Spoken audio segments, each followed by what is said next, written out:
Marco Antonio Olvera de Radio Latino, California. Presidente, en México hay 68 grupos étnicos, es decir, 11 millones de mexicanos. Dentro de los libros que se van a entregar en días venideros, esos van a ser bilingües de acuerdo a la lengua que ellos hablan.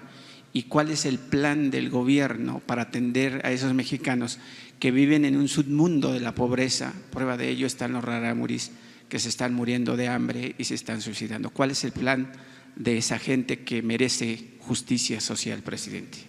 Pues vamos a revisar los contenidos educativos.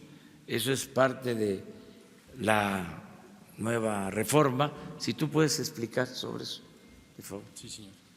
El señor presidente siempre ha dicho que por el bien de todos, primero los pobres.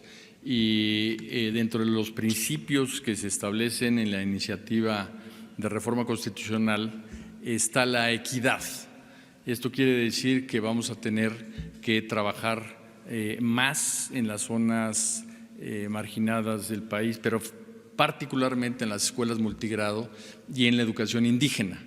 En términos de educación indígena hay un deficiente programa de formación de maestros que hablen la lengua indígena de la comunidad donde trabajan, por lo cual vamos a iniciar un programa de formación en lenguas indígenas para que esto se fortalezca. Y además, otro de los temas importantes es que antes los contenidos eran homogéneos para todo el país, independientemente de la realidad que vivía cada grupo de mexicanos. Y en la reforma viene precisamente que se va a incluir contenidos regionales y locales, lo que va a significar que los propios pueblos indígenas van a poder incluir en los contenidos de sus libros de texto en lenguas, no solo la lengua, sino también todo lo que es su cultura, usos y costumbres y el respeto que todos le debemos a esas manifestaciones. Yo creo que ese es un cambio importante en la reforma, que se contempla a México como un mosaico cultural y se toma en cuenta a todas las culturas, y esto va a llevar a que se fortalezca la educación indígena y que los contenidos, como lo ha expresado Esteban, tengan que ver con la realidad de cada cultura de México y con las características de cada región. En efecto, son alrededor de 60 culturas o etnias.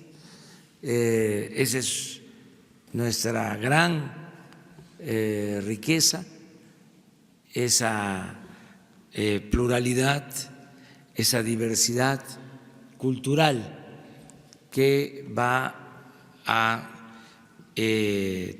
tomarse en cuenta. Es parte de la reforma nueva a la Constitución. No hacer las cosas uniformes, sino considerar las peculiaridades culturales de todas las regiones del país.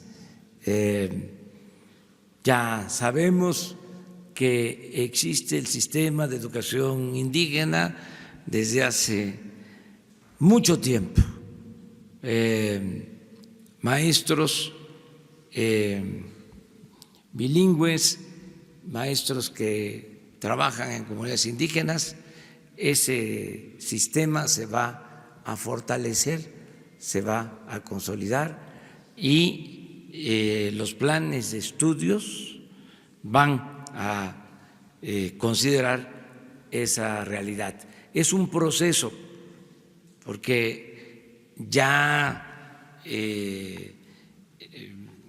estaban hechos los contenidos de los libros, pero como parte de la reforma ahora tiene que haber una revisión de los contenidos tomando en consideración estos aspectos.